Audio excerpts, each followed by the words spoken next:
following television show is entirely fictitious. Any similarity to the history of any person living or dead? Who does the voice of this guy? That's Kevin Richardson? Kevin Richardson. It is Kevin again. Who did this all? I guess, again, this is illegal, but I think he did this all for free. Or we back billed, I'm not sure. You wonder why there's going to be a SAG strike. Don't get me started. Look at us breaking the third wall. I'm Randal. Recognizing the cartoon as a cartoon or as a TV show. Thank you. We've been getting a lot of fan mail lately, and we thought tonight it might be fun to Oh, we're watching again, aren't we? I know, we just fall into the trap of watching. Is the line getting thicker around the characters? Or is it my It does seem very imagination? thick there. Not at all. Where are The all mark of a great show is when the creators are just in love with it. Jen Schwabach is my wife. That was her name. I got that into the show, but it never aired, so I never got laid off of that. If you go to the Clerks, the animated show website, Which is housed at www.viewsq.com. it is frozen in time. Oh, that's awesome. There's a I didn't promo know that this is the next episode that's going to air. And it just says, like, coming next week, the virus episode. Well, it made it in TV Guide, right? Ladies and I gentlemen, think they Yes, I think actually- so. our new black for a couple of the TV guides that you get in your paper, it was in for like 4 more weeks. Lando was our black character, voiced by, Mario Joyner. yeah, Mario, who is the hilarious. great Mario Joyner. Just hilarious. Hey, Lando, say what up. And we intended to use him as the voice of Black Wisdom throughout our run on the series. Which was 2 episodes. What's with the dogs, woman? But that really works. The Lando joke works in this episode pretty well. Yeah. And it does repeat a lot, which is also good. Everything works when it's in order. Look at the naked girls back there. Yeah. Hello? That's why the show never got aired. This was a scene, that shot of him sleeping under the counter, that drove the Koreans insane. It just seemed like Man, no sleep on the counter.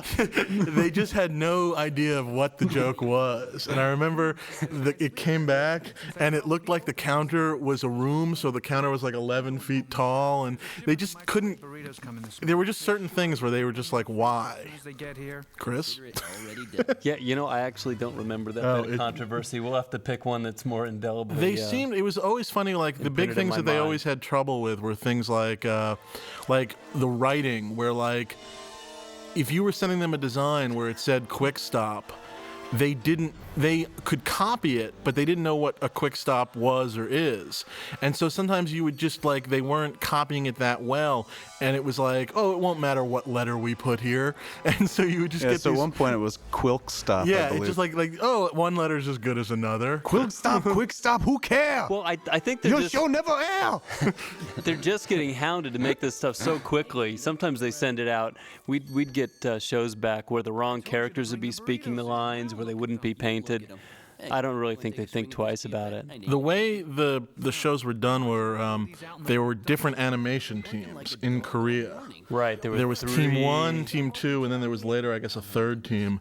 And after the first 2 shows came back, it was clear that, what was it, Chris? Team 2 Team was 2 better, was good. and Team 1 wasn't. What's funny is that we sent a test out to a bunch of studios to see who to award the show to. And this one studio won it, and we said, well, we want that director for the show. And the test was really terrific. Show 1 came back, and it, wasn't great. And we figured that, well, it's the first show, maybe that's to be expected. Second show came back, and it looked terrific. It was what we had in mind. Third show came back, wasn't great again. We found out it was that original director who actually got the studio the show. So we had to fire him. That was animator Han. That was director Han. Director Han. Yeah, but there were 3 teams. We went to Korea, and we called them Sleepy, Grumpy, and Happy. One guy, and Han was Mr. Happy.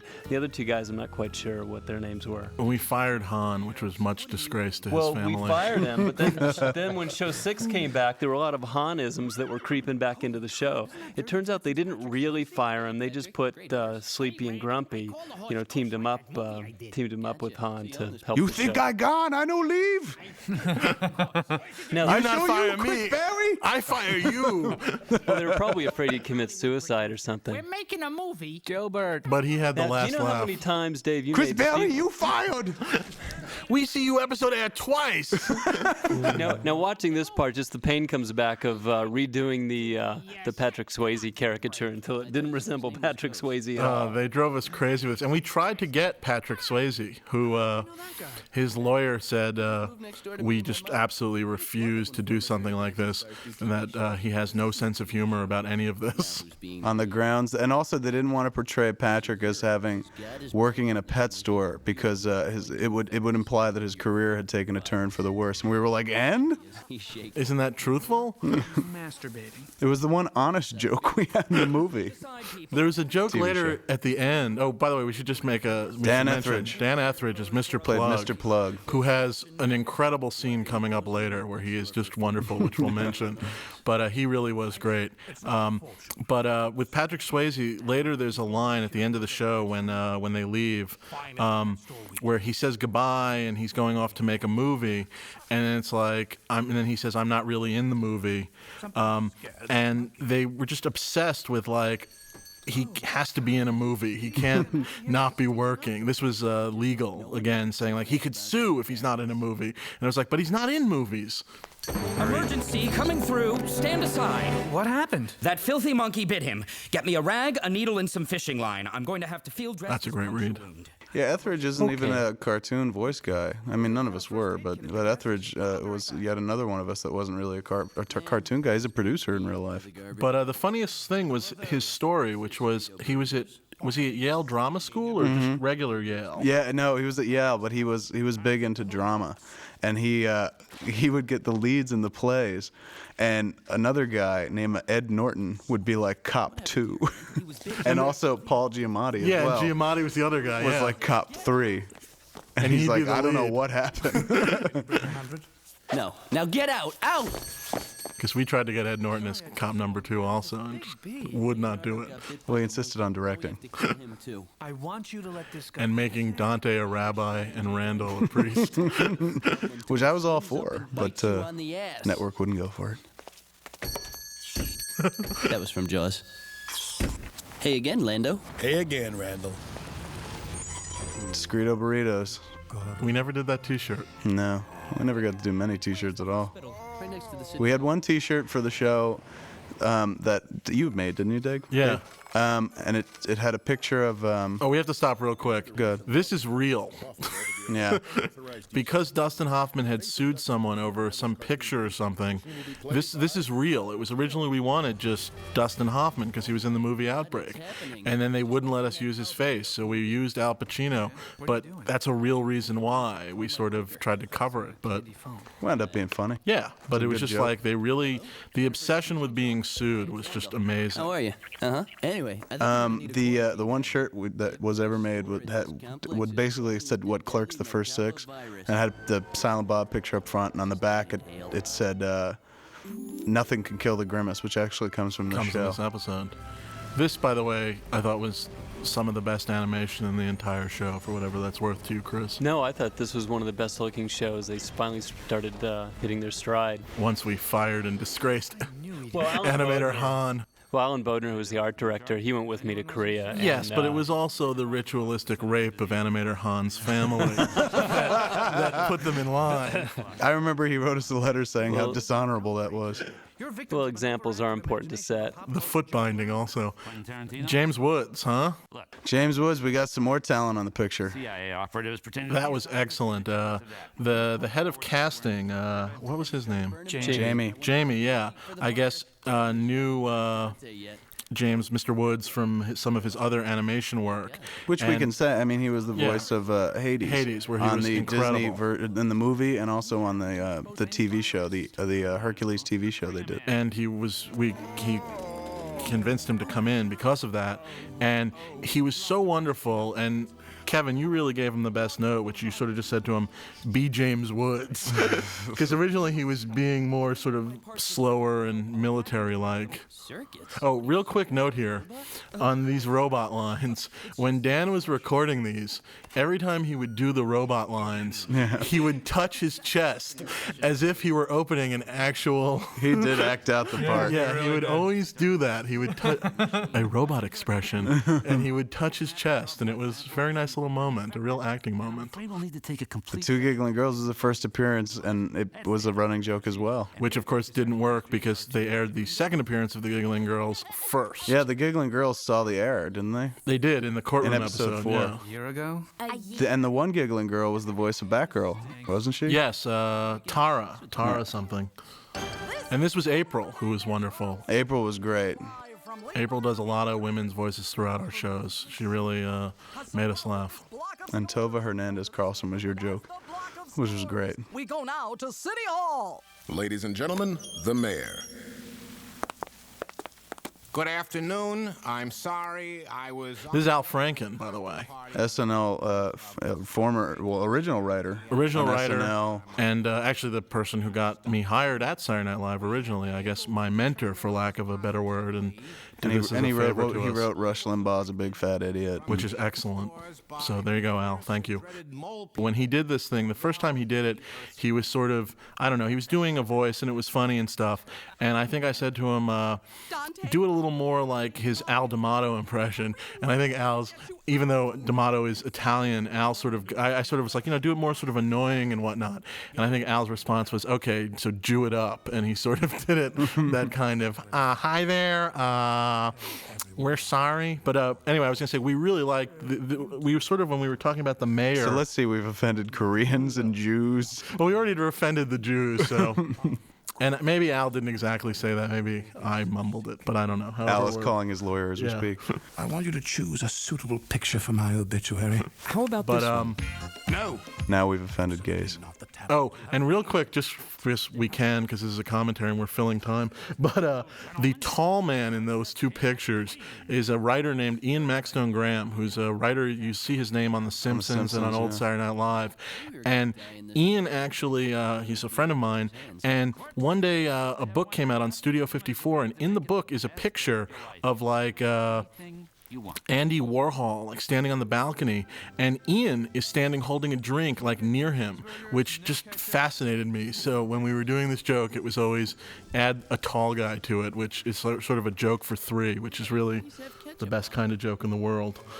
But Ian never saw the show. No, Ian never did. Not a fan, but the guy doing the voice here, not yet. In a minute. Right, in the minute. The guy he plays the guy taking the order, the fast food guy. Here it comes. I thought you said 2 cheeseburgers with... That's Dana Gould, who is... no ketchup. Why don't you just wipe it off? Great line reading. And Dana really helped us early on by just like laying down a lot of like sample tracks for us when we had no cast. It was also there for some of the original read-throughs too, like when we didn't have a Leonardo yet. We hadn't gotten Alec Baldwin. He did it and really like laid down a lot of the attitude and the ideas, and he really bailed us out. And he's a hilarious stand-up. And actually, he's a writer on The Simpsons now himself. He got a job there, I think. Dana did? Yeah, he's absolutely hilarious, and he's done a couple of shows that are just wonderful of his own. We should point out what the reads, in order to make a cartoon, is a multi-step process. And one of the first things you do, of course, is write it.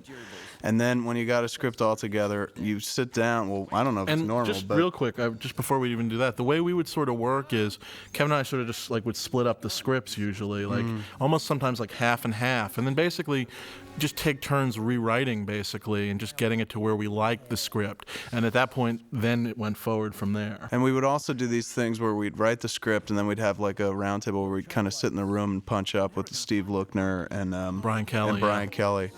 And throw out Steve and Brian with I guess they got big TV background, correct? Like yes. Brian used to write for News Radio, and Steve has written for Steve has been fired from more shows than any other man alive. It was an amazing process, and they're very funny guys. But it was an amazing process to me and Mosier because I've never written collaboratively, so this is the first time I was writing collaboratively. But we would sit there and watch like these guys throw out a million jokes.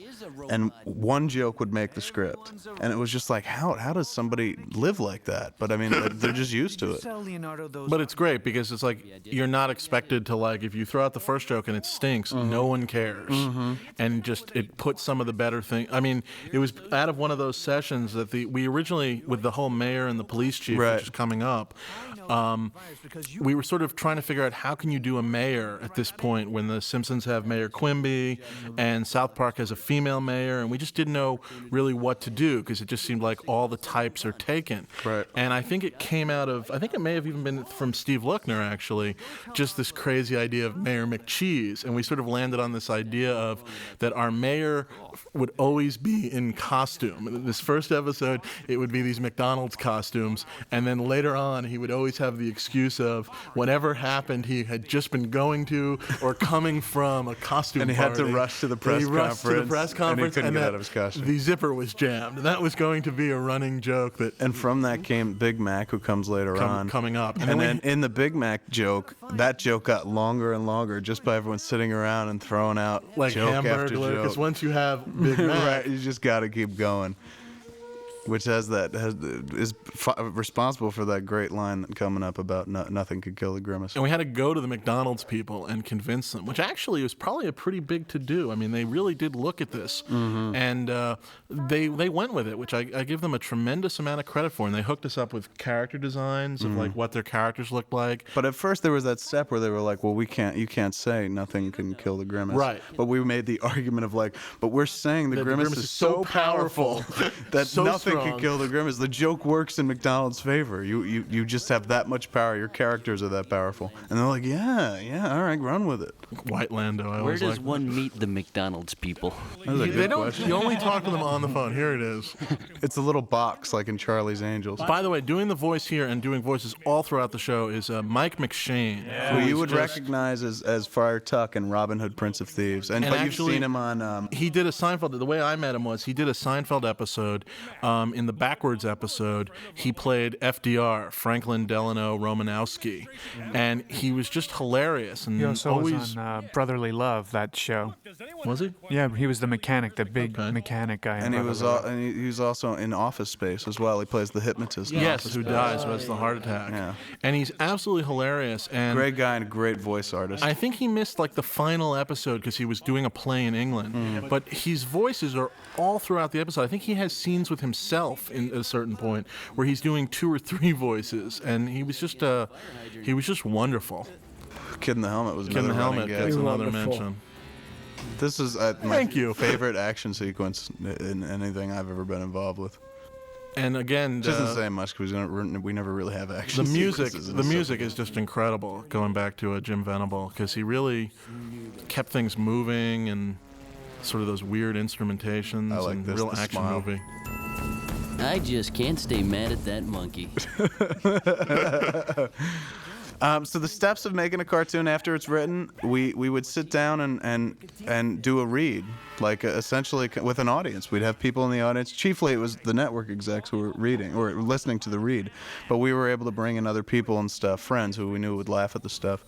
And because network people never laugh, even if they love it, they don't laugh. And we'd sit all at a table kind of like this and just read through the script. Can they see this table? Yeah, I think there's video. So if you can't see it, there's a long table If you and everyone's can't, sitting it's on a it. lovely antique wooden table. It's a Chippendale, and we're all sitting down, very large chairs. In smoking jackets. But after the read, once it kind of got approved, then it moves on to Then we would Chris. record it. Yeah. Well, we would moves record on it. to we record it. Oh, I'm sorry. I was watching this moment. I was waiting for. I put in a little bit here that reveals that the co-pilot's gay. Not be gay, especially when you're... See, he's kind of surprised. Right. It's over suspiciously. And by the way, the voice of the pilot is Bryan Cranston, who had been who's now on. He was in he Seinfeld was the as dentist, the on dentist, Seinfeld, but but now he's huge. He's the dad on Malcolm in the Middle.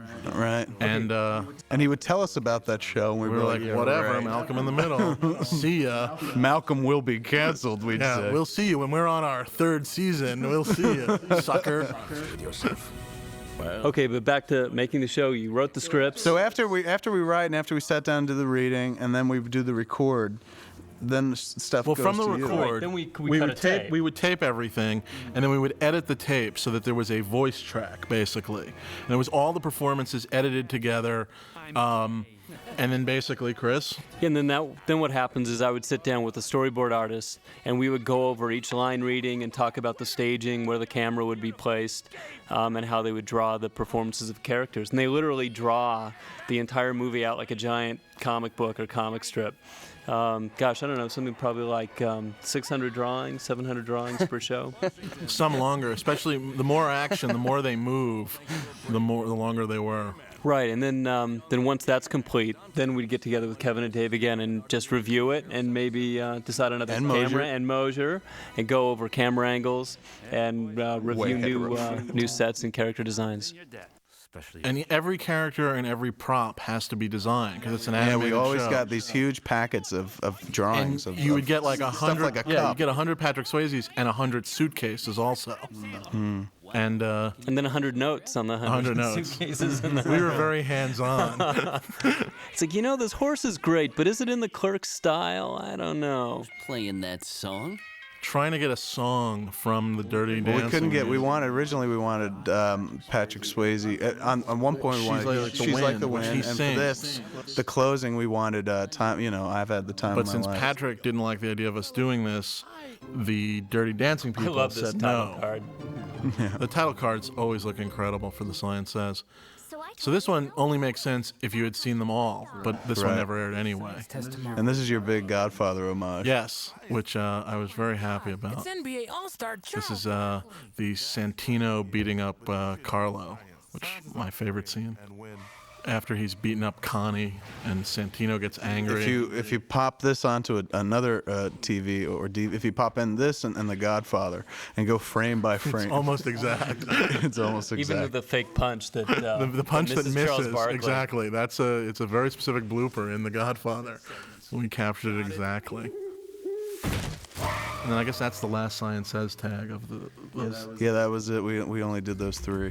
We tried to write one more. We never got it right. The Jewish prejudice one. The prejudice one. Because there's that great PSA that the Church of Jesus Christ and Latter-day Saints used to do. That was a grandfather and his grandson in a boat. And I'm going, Daddy, Grandpa, what's prejudice? And he's like, where'd you hear that? He's like, well, my Jewish friend. No, it's like, well, Kenny told me that. Who's Kenny? My Jewish friend. My Jewish friend. He goes, well, that's why you're prejudiced, because you think of him as your Jewish friend and not just your friend. Come back for episode 4.